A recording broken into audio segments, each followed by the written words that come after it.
my staff!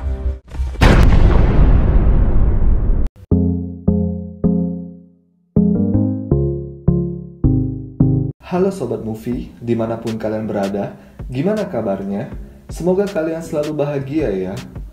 Di video kali ini, saya akan membahas dan merangkum sebuah film yang berjudul Felon. Film yang dirilis tahun 2008 ini berkisah tentang seorang pemuda yang dijebloskan ke dalam penjara akibat ketidaksengajaannya telah membunuh penyusup yang masuk ke dalam rumahnya. Dan juga menceritakan betapa kejamnya seorang sipir penjara ketika Porter berada di dalam penjara tersebut. Penasaran dengan kelanjutannya? Tonton sampai habis ya sobat, dan jangan lupa untuk subscribe dan nyalakan loncengnya.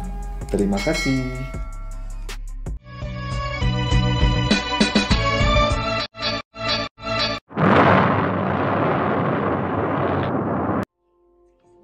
Di awal film, kita diperlihatkan dengan sosok keluarga kecil yang rukun dan juga harmonis yang bernama Porter, Laura, dan anaknya Mickey. Walaupun sudah memiliki anak, tetapi pada bulan-bulan ini, Porter dan Laura akan melangsungkan pernikahannya. Porter memiliki usaha yang bergerak di bidang konstruksi dan juga bangunan. Ketika Porter pulang, ia memberitahu Laura kalau ia berhasil mendapatkan pinjaman bisnis dan uangnya tersebut untuk mengembangkan bisnis yang dijalani oleh Porter. Saat sedang tertidur, Porter dan Laura akhirnya terbangun karena mereka mendengar suara langkah kaki penyusup di dalam kamar Mickey. Porter dan Laura pun langsung bergegas mendatangi kamar Mickey. Tetapi, Porter tetap mencari si penyusup itu di dalam rumah. Saat sudah diketahui keberadaannya, penyusup itu akhirnya berlari keluar rumah dan tanpa disengaja, Porter memukul kepala penyusup itu dengan menggunakan stik baseball. Sampai-sampai, penyusup itu pun tewas. Stay in the house! Ketika Porter memberikan penjelasan kepada polisi, ia berdalih bahwa ia melakukan pemukulan tersebut untuk tindakan membela dirinya. Tetapi, polisi beranggapan kalau apa yang dilakukan oleh Porter suatu perbuatan hukum dan tidak ada unsur pembelaan diri lagi. Karena si penyusup sudah berada di luar rumah dan sudah bukan lagi ancaman bagi dirinya. Polisi pun bilang, seharusnya kau tetap berada di dalam rumah dan meminta bantuan kepada pihak yang berwajib. Dan Porter pun akhirnya ditangkap oleh polisi akibat melakukan tindak pembunuhan. Ketika sudah berada di ruangan tunggu penjara, Porter kemudian diserang oleh seorang pria kulit hitam hanya gara-gara si Porter melihat ke arah orang tersebut. Kemudian, Porter dipindahkan ke sel yang lain yang di dalamnya ada beberapa orang berbadan besar dan penuh tato sedang memainkan remi. Kemudian, orang berbaju putih itu memberikan tugas kalau setiap hari Rabu dan Sabtu, Porter membersihkan toilet dan menyuruhnya menyimpan kotorannya di dalam tempat tidurnya.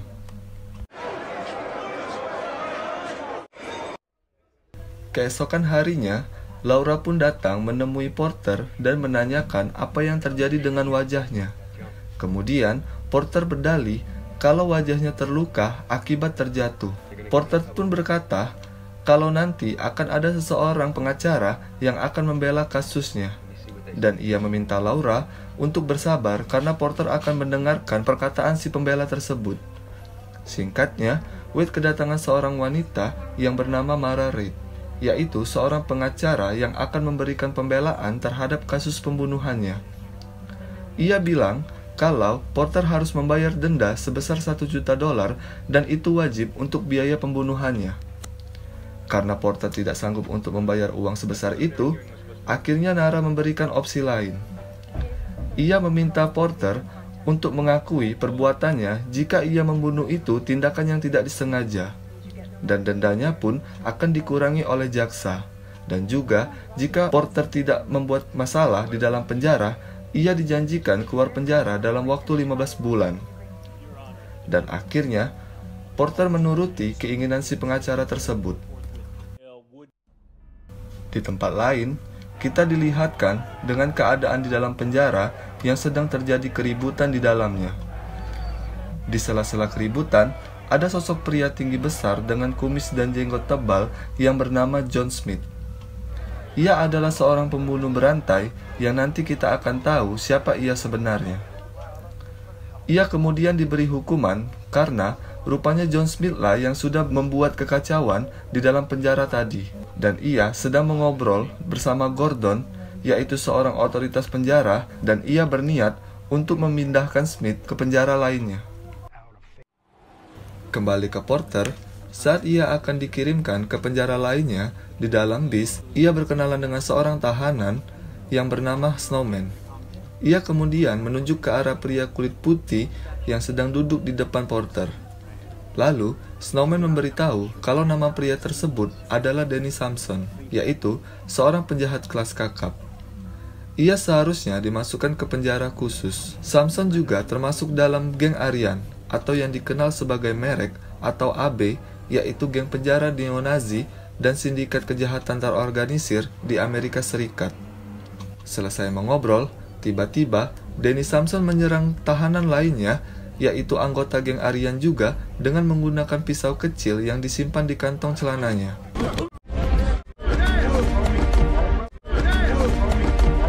Lalu, ketika ia selesai menghabisi tahanan itu, hingga sekarat, pisau itu pun kemudian diberikan kepada Snowman. Singkatnya, setelah bis sudah sampai penjara, tiba-tiba saja Snowman memberikan pisau itu kepada Porter dan meminta Porter agar tidak mengaku. Porter pun hanya bisa menuruti keinginan Snowman karena Porter tidak tahu apa-apa dengan kejadian tadi. Saat diinterogasi dengan para sipir penjara, Porter berdalih jika ia bukan pelaku penusukan itu. Dan anehnya, semua sipir penjara itu tahu jika yang menusuk pada saat di bis adalah Danny Samson. Dan kita akan diperlihatkan dengan sipir penjara yang bernama Jackson. Ia dikenal sebagai petugas sipir penjara yang bengis dan tidak segan-segan menembak para tahanan jika keinginannya tidak diikuti dengan tahanan lainnya. Jackson pun bilang, "Untuk apa kau melindungi Samson? Dia bukan orang yang layak untuk kau lindungi. Bisa-bisa kaulah yang akan menjadi musuhnya di kemudian hari." Samson tak mungkin balas budi kepada Porter, malahan bisa-bisa Porter tetap dihajarnya di dalam penjara nanti. Di tempat lain, Porter diantar masuk menuju sel isolasinya. Di sana, ia sendirian tanpa ada napi yang lain. Berminggu-minggu ia di sana, kita diperlihatkan di mana ia disuruh oleh para sipir penjara untuk keluar dari ruang sel isolasinya menuju ke halaman penjara. Sesampainya di sana, ia heran melihat tahanan lain saling bertarung satu sama lain, dan juga mereka diawasi dari atas oleh Jackson dan para sipir penjara lainnya untuk dijadikan ajang taruhan mereka. Porter hanya bisa terdiam dan bingung melihat hal gila itu terjadi. Saat sudah dirasa ada pemenangnya, kemudian bel pun dinyalakan, dan petugas pun menembak secara acak ke arah napi yang bertarung. Merasa tak terima, seorang napi yang memenangkan pertarungan tadi kemudian memprotes dan marah kepada Jackson dengan mengatakan, "Kau tidak ada apa-apanya, negro, jika tidak ada senjata itu." Jackson yang tak terima dirinya diejek oleh napi kemudian menyepikannya di ruang isolasi.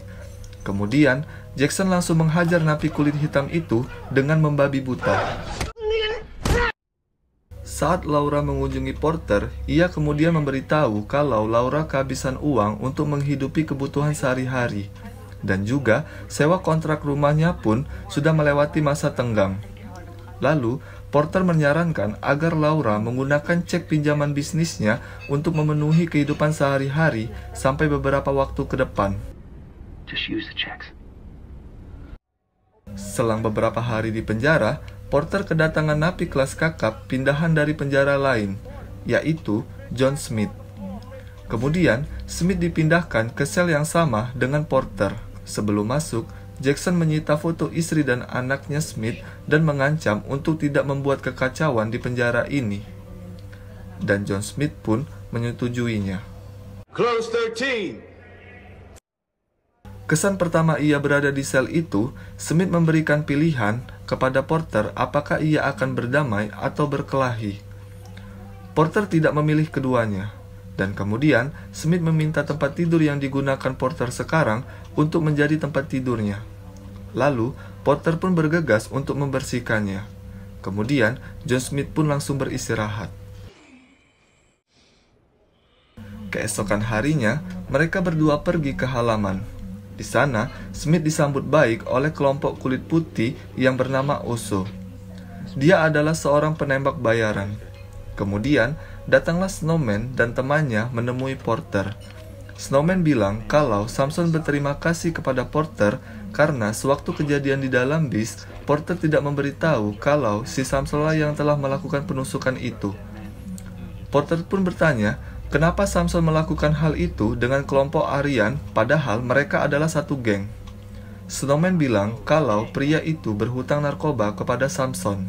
Setelah kembali ke selnya, John Smith meminta foto yang dipegang oleh Porter, dan Porter pun memberikannya. Dari sini, mereka mulai sedikit membagikan cerita keluarganya masing-masing. Usai sedikit curhat, Smith pun mengajari Porter ilmu tentang berada di dalam penjara. John Smith bilang kalau di penjara ini ada dua geng besar yang saling berselisih. Yang pertama, ada geng utara yang berisikan orang kulit hitam. Dan yang kedua adalah geng selatan yang berisi orang kulit putih, alias ras Aryan yang dipimpin oleh Samson. Geng Aryan punya massa yang paling banyak karena setiap ada napi kulit putih yang masuk penjara, mereka pasti akan segera merekrutnya. Keesokan harinya, Porter bertemu lagi dengan Snowman. Tiba-tiba, seorang pria kulit hitam langsung saja menyerang Porter. Walau baru pertama berkelahi, namun Porter mampu memberikan perlawanan kepada pria kulit hitam itu. Lalu, pertarungan pun berakhir saat Jackson menembakkan peluru ke bagian kaki si kulit hitam. Melihat itu, Snowman sangat salut dengan aksi Porter tadi. Hari demi hari berlalu, Porter yang dulunya menjadi penonton kini lebih sering tampil bertarung mewakili ras kulit putih. Suatu ketika, Snowman menyuruh Porter untuk menghajar seorang kulit hitam lagi. Namun, kali ini Porter berani menolaknya dan kemudian pergi. Dan tiba-tiba, Snowman dan teman-temannya mengeroyok Porter. Melihat keributan yang terjadi, sipir pun menjatuhkan gas air mata. Dan tak disangka, John Smith datang untuk membantu Porter. Melihat aksinya itu, Snowman mengeluarkan ancaman serius kepada John Smith. Keesokan harinya, mereka kembali lagi ke halaman. Pertama kalinya juga, Samson hadir di tempat tersebut. Porter yang menghampiri Samson sambil dikatai lumpuh oleh Snowman. Dan secara mengejutkan, Samson malah membela Porter. Dan malah mengejek balik Snowman dengan sebutan lumpuh. Samson juga tahu bahwa Snowman tak bertanggung jawab dan malah memberikan pisau itu kepada Porter. Akhirnya, anak buah Samson pun mengeroyok Snowman.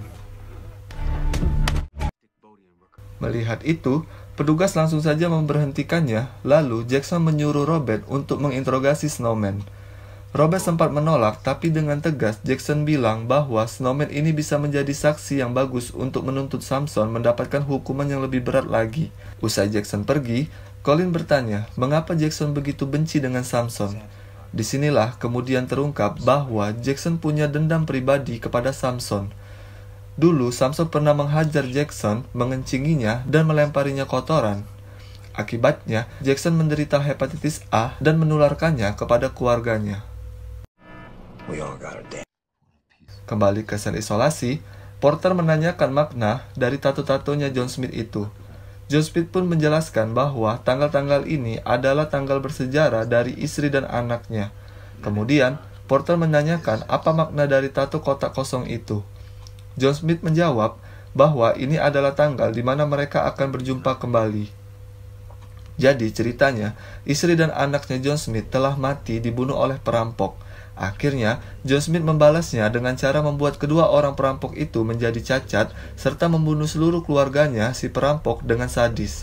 John Smith sendiri berharap akan dihukum mati dengan tindakannya tersebut, agar bisa bertemu kembali kepada anak dan istrinya. Tapi nyatanya, ia hanya dipenjara selama seumur hidup. Keesokan harinya, Porter kembali lagi berkelahi dengan orang kulit hitam untuk bertahan dan dapat pengakuan. Dan pada akhirnya, Jackson menembaki Porter sampai pingsan. Lalu, kemudian ia dibawa ke ruang perawatan karena Porter telah menolak menjadi saksi pembunuhan Samson di dalam bis. Jackson bilang akan menuntut Porter juga sebagai tersangka keduanya, karena Jackson sudah mempunyai saksi, yaitu Snowman, untuk mengungkap kasus Samson. You give me everything. Beberapa hari kemudian, Samson dan Porter akhirnya mendapatkan hukuman baru. Samson dijatuhi hukuman penjara seumur hidup karena pembunuhannya terhadap napi lain di dalam bis. Sedangkan Porter dihukum 3 tahun penjara lantaran keterlibatannya. Mendengar dakwaan itu tentu saja membuat Laura dan ibunya merasa kecewa dengan tindakan Porter. Setibanya di rumah, Laura dan ibunya terlibat cekcok yang membuat ibunya menyuruh Laura untuk menceraikan Porter saat itu juga dan berhenti menunggunya karena ibu Laura tak mau melihat anaknya sama seperti dirinya yang telah menjanda selama beberapa tahun terakhir. Tapi, Laura bersikeras tak mau menceraikannya dan tetap setia menunggu Porter bebas dari keluar penjara. Kemudian, ibunya bilang bagaimana jika Porter melakukan kesalahan lagi dan hukumannya diperpanjang. Sang ibu meminta Laura untuk mempertimbangkan kembali tentang masalah itu. Keesokan harinya, Porter mendapat surat dari Laura yang berisi kalau ia akan menceraikannya. Tentu saja, itu membuat Porter merasa sangat sedih dan terpukul. Mulai saat itu juga, Porter berubah menjadi pribadi yang barbar. Hari-harinya dipenuhi dengan perkelahian setiap kali masuk halaman. Pada suatu hari, kepala penjara San Quentin, yaitu Gordon, menjenguk John Smith di dalam penjara. Dan John Smith menghimbau agar Gordon tak usah menjenguknya lagi. Karena bagi John Smith, hutang budi Gordon padanya sudah lunas. Dari sinilah kita tahu bahwa Gordon dan Smith sebenarnya punya hubungan pertemanan. John. Singkatnya, Laura kembali untuk menjenguk Porter di dalam penjara. Kepada Porter, Laura mengaku bingung dan dilema dengan situasi yang dihadapinya sekarang ini. Porter meminta Laura untuk menunggunya dan berjanji akan mencari jalan keluar dari semua masalah ini. Setiba ia kembali di dalam selnya, Porter bertanya kepada John Smith apakah ia bisa membalas dendam kepada Jackson yang telah memperberat hukumannya ini. John Smith pun bilang bisa, dengan cara kau harus membongkar kejahatan Jackson selama ini di penjara. Tentu saja Porter memohon diberitahu bagaimana caranya, dan pada akhirnya John Smith pun memberikan sebuah rencana yang epik. Pertama-tama, Porter menemui Jackson secara pribadi agar dipertemukan dengan napi kulit hitam bernama Viper di halaman untuk membalas dendam. Porter berjanji akan bertarung secara brutal agar bisa menjadi hiburan bagi Jackson dan teman-temannya, dan Jackson pun menurutinya. Kemudian, Porter memberikan alamat kepada Laura ke sebuah rumah untuk mempermudah rencana ini. Ternyata, rumah yang didatangi Laura adalah rumahnya si Gordon, yang tak lain tak bukan adalah temannya si Smith. Singkat cerita, di halaman sudah ada napi yang bernama Viper sudah siap untuk bertarung melawan Porter. Tak lama kemudian, Porter dan Smith masuk ke halaman. Lalu, pertarungan pun dimulai. Sementara Laura, Gordon, dan anggota FBI tampak tengah berada di perjalanan menuju penjara untuk memergoki perbuatan Jackson yang melanggar hak asasi manusia. Kembali ke Porter, melihat Porter kewalahan, John Smith pun melepaskan kacamatanya dan mengambil pisau kecil di dalam kacamatanya tersebut dan berniat untuk membantu Porter. Tak disangka, Porter kemudian berhasil mengalahkan Viper hingga ia tak sadarkan diri. Dan kemudian, Porter menatap Jackson tanpa ada rasa takut untuk memancing amarahnya. Akhirnya, Jackson menembaknya dan para napi lain kemudian tiarap. Karena tak kunjung tiarap, Jackson hendak menembaknya lagi. Tapi, tiba-tiba, John Smith datang untuk menghalanginya. Lalu, para napi lain pun bersama-sama memasang badan untuk melindungi Porter dari tembakan Jackson. Mereka tak peduli lagi apa warna kulit mereka. Dan Jackson pun menyuruh temannya untuk memasukkan semua napi ke ruangan isolasi, tak terkecuali Porter dan John Smith. Setelah lapangan kosong melompong, Diaz kemudian mematikan kamera pemantaunya. Setelah kamera itu mati, Diaz menyuruh Porter dan John Smith untuk masuk lagi ke dalam halaman. Ternyata, Jackson kemudian masuk juga dan berencana untuk membunuh mereka berdua. Dan secara diam-diam, Colin, seorang sipir yang baik, menghidupkan kembali kamera pemantaunya. Kemudian, Jackson langsung menghampiri si Porter dan hendak langsung membunuhnya. Tiba-tiba, dari samping, John Smith menusuk kaki dan leher Jackson hingga tewas. Dan juga, John Smith akhirnya ditembak oleh sipir penjara yang ada di atas, yang membuat Smith tewas. Tak lama dari itu, Gordon, Laura, dan FBI ternyata sudah sampai di penjara dan memaksa masuk untuk penyelidikan. Saat hendak masuk ke selnya lagi, Porter berterima kasih banyak pada Colin yang telah menyalakan kameranya. Sementara di ruangan lain, FBI menyaksikan kamera pemantau resmi menetapkan Porter menjadi saksi atas perbuatan gila yang terjadi di penjara ini. Di akhir film, mereka menyampaikan kepada Laura bahwa Porter akan segera dibebaskan, dan Porter pun berkumpul lagi dengan keluarganya. Tamat. Ending yang epic. Itulah tadi sobat akhir dari film Felon. Jangan lupa like, komen, dan subscribe ya. Nantikan di video saya selanjutnya. Dah.